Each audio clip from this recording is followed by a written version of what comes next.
Bismillahirrahmanirrahim. Pada pertemuan lalu kita membahas hadis pertama tentang niat, mengingatkan kembali hendaknya kita niatkan segala macam ketaatan kita itu karena Allah Ta'ala. Bahkan perkara yang hukumnya mubah atau boleh sekalipun, itu kalau dibarengi dengan niat yang baik, insya Allah Allah akan memberikan ganjaran. Makan, minum, tidur dan sebagainya itu niatkan untuk menguatkan ibadah kepada Allah, memberikan hak tubuh kita. Allah ciptakan kita, tiap-tiap kita ini ada haknya. Hak tubuh ya dibawa istirahat ketika memang betul-betul kelelahan. Diniatkan begitu. Termasuk ya ketika kita punya hajat atau apa, diniatkan dengan ketaatan itu untuk ya, semoga Allah memudahkan hajat-hajat kita. Kemarin wa innama likulli imri'in ma nawa. Termasuk pian begana di sini niatkan juga i'tikaf. Niatkan i'tikaf. Walaupun sebentar, insya Allah mendapat pahala i'tikaf, pahala menuntut ilmu, pahala silaturahim, asal diniatkan. Pada pagi ini kita akan melanjutkan pada hadis kedua. Qala al-musannif rahimahullahu taala wa nafa'ana bihi wa bi 'ulumihi fid dharain. Amin. Al-haditsus tsani. Hadis kedua an Umar radhiyallahu taala anhu aidan. Dari Umar, Sayyidina Umar, yang kemarin hadis pertama dari Sayyidina Umar juga. Qala, beliau mengatakan, bainama nahnu 'inda Rasulillah sallallahu alaihi wasallam dzata yaumin. Ketika kami itu bersama Rasulullah pada suatu hari. Jadi sahabat dan Nabi. Jadi bukan hanya berdua. Kemudian iltala'a alaina rajulun syadidu bayadis thiyab. Tiba-tiba muncul seorang lelaki syadidu bayadis thiyab, yang sangat putih bajunya. Syadidu sawadis sya'ar, yang sangat hitam rambutnya. La yura alaihi atharus safar, ya, tidak kelihatan bekas-bekas perjalanan jauh. Ini orang bahari. Kalau ada perjalanan jauh biasanya pasti kusut, nggak bisa bersih. Orang dari berjalan jauh, rambut bisa banyak debunya, karena kendaraan dulu paling banter kuda atau onta. Kalaupun pakai kereta yang raja itu, raja pakai kereta, tetap saja akan kusut. Karena ber-AC bahari. Pasti panas, apalagi di padang pasir. Kada usah di padang pasir ini. Pian lah, bayangkan naik ya, kalau perjalanan dari Tanjung misalnya ke Banjarmasin, kada ber-AC, ya, naik taksi. Kira-kira sampai Banjarmasin, atau kalau dari Tanjung sampai Banjarmasin kira-kira kayak apa? Pasti mukanya kada karuan kalau lah. Bisa keringatan ya, bisa bau ikan kering kalau yang penumpang lain bawa ikan kering. Itu masih nyaman pakai mobil. Bahari kata kayak gitu, senyaman-nyamannya raja bahari. Raja itu kalau perjalanan jauh pasti kusut juga. Makanya kita ini banyak-banyak bersyukur hidup di zaman sekarang ini juga. Syukur dari sisi Allah beri banyak kemudahan. Kita jalan ke Jakarta sampai sana masih tetap rapi. Naik pesawat, ber-AC, dingin, sempat tidur di pesawat sampai sana bangun. Jadi Allah banyak beri kemudahan, tapi kadang manusia itu merasa sulit terus hidup. Ini dulu ada orang begitu, nggak dikenal oleh para sahabat, datang tapi pakaiannya bagus. Pakaiannya bagus, bersih, ya, nggak kelihatan ada bekas-bekas perjalanan. Wala ya'rifuhu minna ahadun, dan tidak ada di antara kami yang mengenal orang itu. Ini bisa kita ambil pelajaran juga ya, bagaimana adabnya menuntut ilmu, adabnya menghadap ulama, orang besar menghadap Nabi, yakni berbaik-baiklah baju, pakaian, kebersihan, adabnya dijaga. Pelajarannya di situ, walaupun nggak diberitahu di sini harus begitu nggak, tapi Jibril langsung memberi contoh. Ya, orang ini memberi contoh langsung dengan baju terbaik, pakaian terbaik, kondisi terbaik. Hatta jalasa ila Nabi sallallahu alaihi wasallam, hingga kemudian lelaki tadi itu duduk di depan Nabi sallallahu alaihi wasallam. Fa asnada rukbataihi ila rukbataihi. Kemudian beliau menyampaikan lututnya kepada lutut Nabi. Jadi duduk langsung di depan Nabi, lututnya santuk. Wa wada'a kaffaihi ala fakhidhaihi. Kemudian tangan orang tersebut diletakkan ke fakhidhaihi itu kedua paha Nabi. Tapi dalam riwayat yang lain ala rukbatain Nabi, ala rukbataihi, diletakkan di lututnya Nabi. Jadi datang itu langsung menghadap Nabi, lututnya ketemu, tangannya megang lutut Nabi. Ini kalau wayah ini diamalkan kira-kira bingung orang kalau lah. Nah, apa ini, orang datang-datang langsung bersantukan, megang. Ini untuk laki-laki dengan laki-laki, nah, ibu-ibu sekalian jangan kemudian ini perempuan umpatan juga. Ya. Jadi seperti itu adabnya Jibril kepada Rasulullah. Waqala, kemudian mengatakan lelaki ini, sahabat belum tahu, Rasul belum memberitahu kalau ini Jibril ya. Kemudian orang ini mengatakan, ya Muhammad, wahai Muhammad. Tidak disebut Sayyidina. Ini Jibril. Dalam hadis-hadis memang enggak disebut begitu. Tetapi kita adab itu ya tadi adabnya kita menyebut Nabi pakai Sayyidina, itu adab. Tapi kalau orang enggak nyebut begitu jangan disambati kada beradab, kada juga. Karena apa? Kita sendiri kadang menyambat Nabi kada Sayyidina juga. Coba itu setelah salaman itu adalah apa yang kita baca? Allahumma sholli ala Muhammad. Enggak ada sayyidinanya kalau baca burdah. Kada ada sayyidina juga. Jadi kita baik sayyidina itu memang ada, tetapi jangan menyambati orang yang kayak gitu, kita padahkan kada beradab, kada baik juga.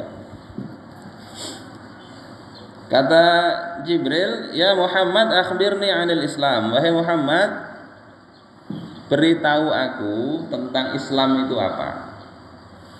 Faqala Rasulullah sallallahu alaihi wasallam. Maka Rasulullah sallallahu alaihi wasallam mengatakan, al-Islamu an tashhada an la ilaha illallah wa anna Muhammadar Rasulullah sallallahu alaihi wasallam. Islam itu yang pertama adalah engkau bersaksi bahwasanya tidak ada Tuhan selain Allah, dan bahwasanya Muhammad itu adalah utusan Allah. Pertama syahadat itu ya. Dua, ada syahadat tauhid, ada syahadat Rasul istilahnya. Tidak cukup hanya kita mengakui Allah itu esa, enggak cukup. Tapi harus juga meyakini bahwasanya Nabi Muhammad itu adalah utusan Allah. Kalau mengesakan Allah saja enggak cukup. Enggak cukup. Maksudnya itu meyakini ya, meyakini dan mentaati bahwasanya Allah dan Rasulnya itu membawa aturan-aturan yang Allah turunkan untuk mengatur kehidupan kita. Allah yang berhak untuk diibadahi. Ini yang pertama. Kemudian wa tuqimas shalah. engkau tegakkan sholat. Jadi sholat jangan sampai ditinggal, itu rukun Islam. Sampai Rasulullah mengatakan apa? Al-farqu bainal mu'mini wal kafiri tarkus sholat. Beda orang beriman dan orang kafir itu adalah meninggalkan sholat. Karena syahadat itu nggak kelihatan kan? Syahadat itu seumur hidup sekali sudah cukup. Cukup untuk menunjukkan dia Islam. Tetapi nggak kelihatan. Yang kelihatan hari-hari orang Islam atau enggak itu kelihatan dari sholatnya. Dan di dalam sholat itu mesti bersyahadat. Jadi kalau enggak ada syahadatnya enggak sah sholatnya. Kemudian yang ketiga, waktu tiaz zakah, mengeluarkan zakat. Bagi orang Islam yang kaya, punya harta 1 nisab, maka kalau sampai haulnya sampai 1 tahun, keluarkan tiap tahun. Kalau zakat emas, zakat uang 2,5%, 2,5%, karena masih banyak sisanya, dan Allah akan ganti dengan keberkahan. Az-zakah maknanya dari sisi bahasa adalah an-nama, tumbuh. Hati-hati kalau nggak kita keluarkan, Allah bisa ambil bahkan sampai pokok-pokoknya. Bisnis rugi terus misalnya, coba cek zakatnya dibayari kada. Kalau kada, bisa jadi itu Allah jadikan Allah ambil sendiri dengan cara yang menyakitkan, bangkrut. Itu kada sudah bayar zakat tapi untung terus, istidraj. Ya, istidraj. Orang nggak sholat, nggak zakat, tapi nyaman sugih aja ya. Sehat terus. Itu bentuk apa? Bentuk Allah memang ingin memberikan siksaannya full nanti di akhirat. Kalau Allah sayang, Allah akan beri musibah di dunia. Wa tasuma Ramadan, dan puasa Ramadan, ini rukun Islam yang sudah kita lakukan ya sebulan yang lalu, 2 bulan yang lalu. Wa tahujjal baita in istata'ta ilaihi sabila, dan engkau berhaji kalau engkau sanggup jalan ke sana. Biayanya ada, dan ini menjadi kewajiban. Dalam mazhab Syafi'i ini wajibnya alat tarahi, bisa aja ditunda. Tapi kalau mazhab yang lain wajibnya haji ini alal faur, segera. Jadi kalau sudah punya duit, punya kemampuan untuk berhaji, kemudian yang ditinggal ini bisa dinafkahi sampai pulih, maka wajib segera haji. Wajib segera. Kalau ditunda menurut mazhab yang lain berdosa. Tapi kalau mazhab Syafi'i nggak apa-apa ditunda asalkan ada keinginan ya nanti akan berhaji. Catatannya kalau ternyata nanti bangkrut, duitnya habis, tetap wajib berhaji. Tetap wajib berhaji. Ya, mudah-mudahan kita semua Allah mudahkan untuk ini. Amin. Jadi 5 itu ya, syahadat, sholat, zakat, puasa, haji. Enggak ada tertib, enggak ada. Kalau rukun Islam ada tertibnya. Kemudian orang ini mengatakan sodakta, engkau benar. Qala fa'ajibna lahu, maka kami heran, kata sahabat, kata Sayyidina Umar, kami heran. Yas'aluhu wa yusaddiquhu, dia yang nanya ya, dia juga yang benerin, mengatakan betul, artinya sudah tahu. Ini para sahabat itu heran karena nggak tahu kalau yang datang ini Jibril. Yang kedua, pelajaran dari penggalan yang pertama ini, bahwasanya orang yang alim itu boleh saja bertanya apa yang sudah tahu. Jadi tidak mesti bertanya itu karena nggak tahu. Bertanya itu bisa saja sudah tahu. Maksudnya apa? Maksudnya untuk memberitahu yang lain. Misalnya ada penceramah atau ada kiai menyampaikan sesuatu, ada yang menurut kita terlewat, bisa aja ditakunakan walaupun kita ini ngerti jawabannya. Kalau kita yang menjelaskan menyaingi kiainya, jadi ditakunakan, niatnya supaya jamaah juga mengerti, bukan niatnya untuk ngetes atau niatnya supaya kira-kira nggak bisa nih, bukan begitu. Bapak ibu-ibu sekalian rahimakumullah. Qala, kemudian Sayyidina Umar berkata, orang ini berkata lagi, yakni Jibril ini nanti ya. Fa akhbirni 'anil iman. Beri kabar kepadaku, beritahu aku tentang iman itu apa. Maka Rasulullah mengatakan, antu'mina billah, engkau beriman kepada Allah. Maksudnya adalah percaya, membenarkan dengan seyakin-yakinnya, nggak ada keraguan kalau Allah itu ada. Allah itu maha agung, Allah itu maha bijaksana, tidak pernah zalim. Yakin dengan seyakin-yakinnya. Wa malaikatihi, dan malaikat-malaikatnya, percaya malaikat itu nggak pernah zalim juga. Jangan kita berpikiran seperti agama lain, misalnya dewa itu bisa berperang sesama dewa. Ada dewa bisa menghamili istri orang. Ada kan begitu ya? Ada dewa begitu. Malaikat itu enggak begitu. La ya'sunallaha ma amarahum. Mereka enggak pernah maksiat, enggak pernah menentang Allah, enggak pernah menyelisihi perintah Allah Ta'ala. Itu malaikat begitu, karena memang tidak diberi nafsu, nggak ada nafsu, kerjaannya ya cuma beribadah. Ada yang bertasbih, tasbih terus. Jadi yang kedua itu wa kutubihi, dan kepada kitab-kitabnya, wa rusulihi, dan utusan-utusannya. Jadi kitab dan utusan ini kita percaya Nabi Muhammad juga sebelumnya. Sebelum Nabi Muhammad ada nabi yang lain, disebutkan dalam Al-Qur'an. La nufarriqu baina ahadim mir rusulih. Kita enggak beda-bedakan antara seorang rasul pun, dalam artian semuanya kita yakini itu adalah utusan Allah Subhanahu wa taala. Termasuk kitab-kitab. Bahwasanya dulu pernah menurunkan Injil, Zabur, Taurat, ada suhufnya Nabi Ibrahim dan sebagainya. Nggak boleh kita ingkar. Akan tetapi yang sekarang ini, kitab-kitab yang ada itu kan sudah nggak otentik lagi, nggak otentik.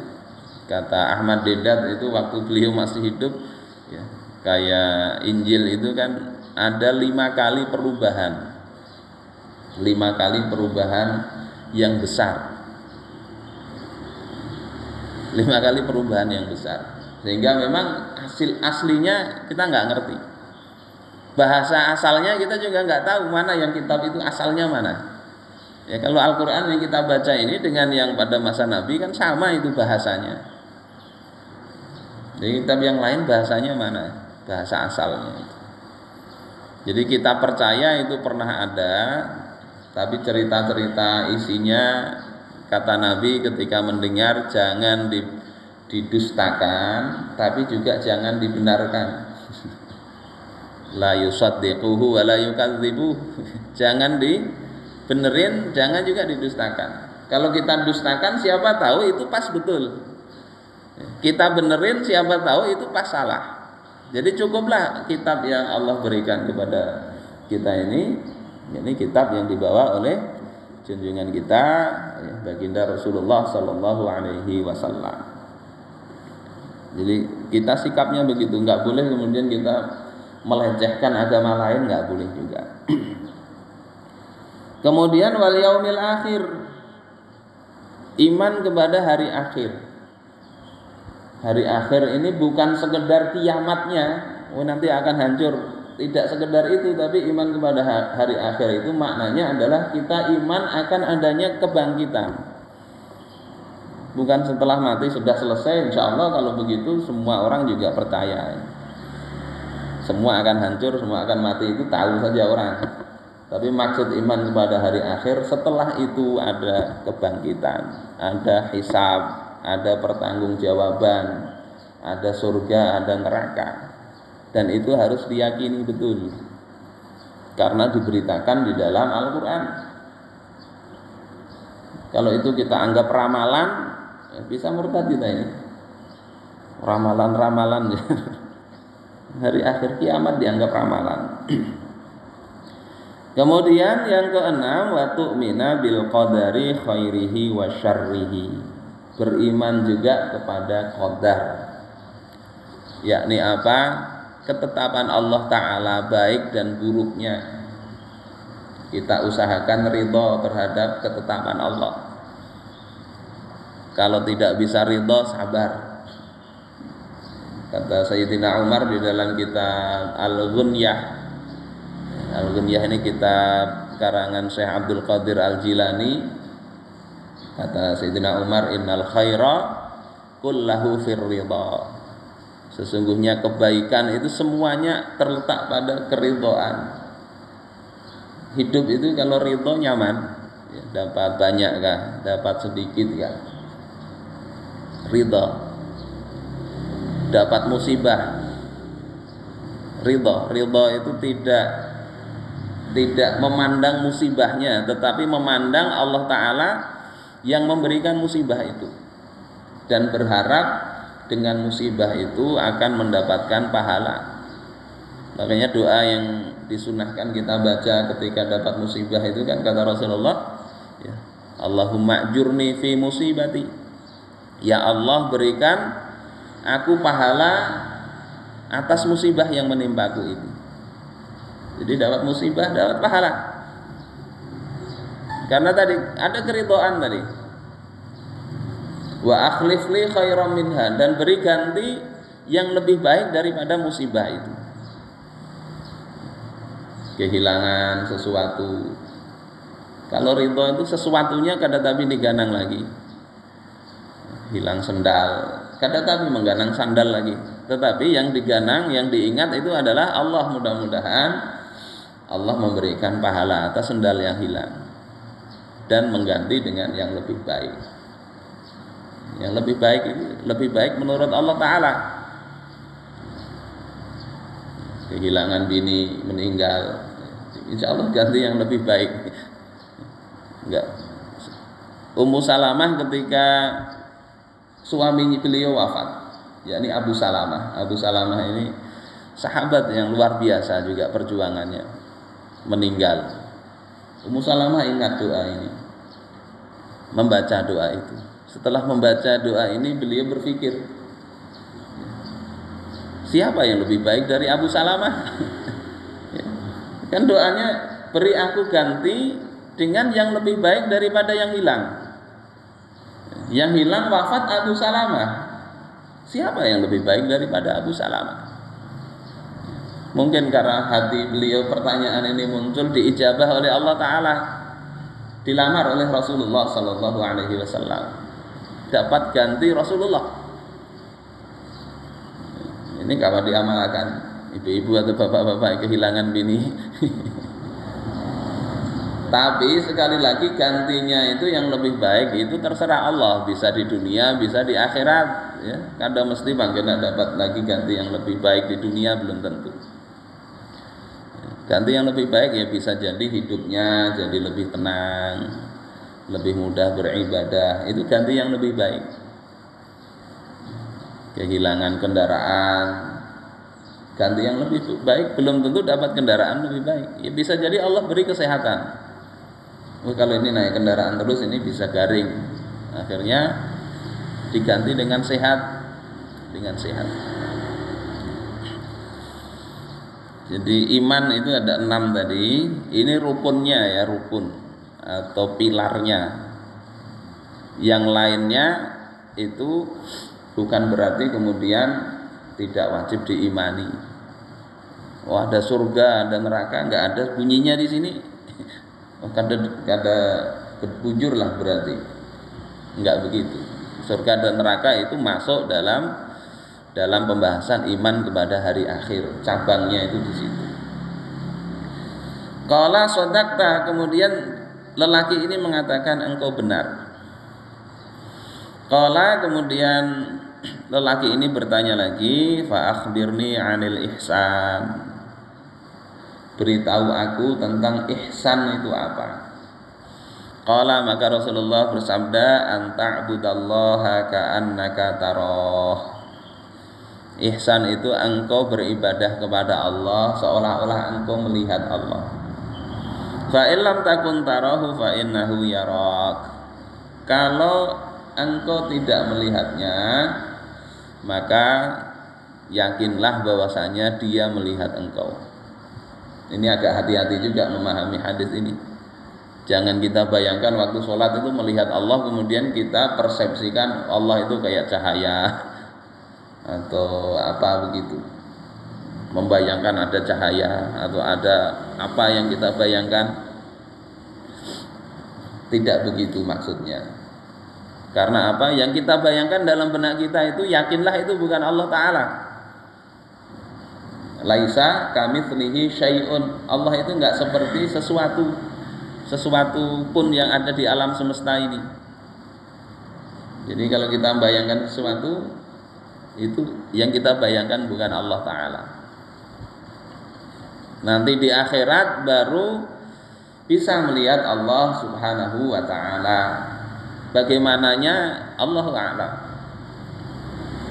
itu pun nanti para ulama beda pendapatnya. Kalau Ahlus Sunnah nanti memang tambahan dari nikmat surga itu adalah bertemu dengan Allah Subhanahu wa Ta'ala. Apa maksud dari hadis ini tentang ihsan ini? Imam Ibnu Daqiq Al-Id itu menjelaskan, maksud dari sini adalah engkau beribadah itu dengan khusyuk. Itu saja sebetulnya khusyuk, menghadirkan hati, memperhatikan hak-hak Allah Ta'ala. Yakin bahwasanya kita beribadah itu Allah melihat kita. Allah tahu apa yang ada di dalam hati kita, lintasan pikiran kita itu Allah tahu. Allah itu tahu itu. Sehingga kadang dalam doa itu kadang seperti tadi Ummu Salamah, terlintas dalam benak saja Allah kasih ijabah. Allah kabulkan itu. Ada teman kita itu berdoa, ya Allah, engkau tahu apa yang aku inginkan, kabulkan ya Allah. Orangnya sugih benar di Jawa itu. Apa salah satu bosnya itu Sinarmas ya soalnya. Sudah pensiun, dipanggil oleh atasan. Kata teman yang lain, ini pasti ada masalah. Ternyata kada suruh memperpanjang. Ya, jadi ditakoni apa amalannya? Amalanku aja tadi. Ya Allah, engkau tahu apa yang ku inginkan, kabulkan ya Allah. Kalau dalam doa kan ya man la yahtaju ilal bayani wat tafsir, wahai zat yang tidak perlu penjelasan dan penafsiran. Jadi hadapkan hati, minta kepada Allah. Bagusnya memang dengan lisan juga berdoa begitu. Yakin Allah itu tahu, yang kita sembunyikan dalam hati juga tahu. Ibadah begitu juga. Sehingga malu kita kalau beribadah, sholat, itu hati kemana-mana, pikiran kemana-mana, ngitung apa duit ya. Yang jualan ngitung wade waktu sholat, bahkan nama andak di sana 10 biji, andak di sana yang agak laris sedikit di sana 20 biji, 30 biji wadai. Modalnya 500 misalnya. Oh, ini dijual sekarang 1.500. Untung 1.000 kali 15.000, oh, kurang untuk membeli sayur nanti. Mikir begitu waktu sholat ya, sampai kemudian salam. Jangan begitu. Jadi ihsan itu kalau beribadah memang seolah-olah kita yakin betul Allah memperhatikan kita. Ada pengawasan dari Allah Ta'ala. Bapak ibu-ibu sekalian rahimakumullah, ini masih belum selesai hadisnya. Kemudian Orang ini mengatakan lagi, fa akhbirni 'anis sa'ah, beritahu aku tentang kiamat. Nah, ini kiamat. Maka Nabi mengatakan, mal mas'ul anha bi'a'lama minas sa'il. Yang ditanya itu tidak lebih alim daripada yang bertanya. Ini juga adab ya. Nabi sendiri ditanya, beliau nggak tahu. Ketika beliau nggak tahu, beliau katakan nggak tahu, nggak ngerti. Karena beliau tahu itu Jibril lebih paham. Yang ditanya itu nggak lebih pintar dari yang nanya, kata Rasulullah begitu. Dan itu nggak apa-apa, ketika kita nggak ngerti ya sudah, nggak ngerti, jawab aja begitu. Kemudian lelaki ini mengatakan, fa akhbirni an amaratiha, beritahu aku tanda-tandanya. Nah, kalau tanda-tandanya Rasul ngerti dari wahyu dari Allah Ta'ala. Kemudian Rasul bersabda, anta lidal amatu rabbataha. Tanda kiamat itu adalah salah satunya kalau seorang budak itu melahirkan tuannya. Budak perempuan melahirkan tuannya. Apa maksudnya ini? Para ahli hadis beda pendapat. Ada dua pendapat pada prinsipnya. Yang pertama itu, budak melahirkan tuannya ini adalah indikasi bahwasanya Islam itu akan berkembang. Ada banyak perluasan wilayah, penaklukan. Yang dalam hadis itu, wa tablughu mulku ummati mazuyali minha. Kekuasaan umatku itu akan meliputi apa yang telah diperlihatkan kepadaku, yakni barat dan timur. Dunia ini akan dikuasai oleh kaum muslimin. Terus apa hubungannya dengan tuan melahirkan budak melahirkan tuannya? Ketika ada kekuasaan gitu, nanti ada banyaknya budak. Yang bisa jadi budak itu kemudian orang-orang yang rendah itu karena mereka dijadikan tawanan jadi budak, kemudian anaknya nanti itu menjadi orang-orang yang terhormat dibandingkan ibunya.